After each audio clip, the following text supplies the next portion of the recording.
பிறந்த குழந்தையை வலது கையிலையும் தெப்பையிலே பிறந்த குழந்தையை இடது கையிலையும் பிடித்துக் கொண்டு ஸ்ரீராமன் தேவியவா அக்கினியில இறங்குவாளா. அக்கினியில இறங்கும் போது தெப்பையில பிறந்த பிள்ளை கருகி உருகுதாரே.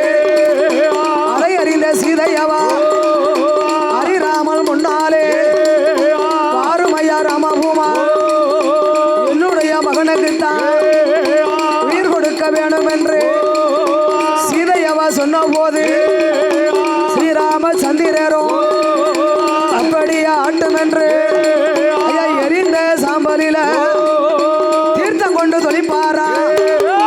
திருமரமா தட்டுவாரா.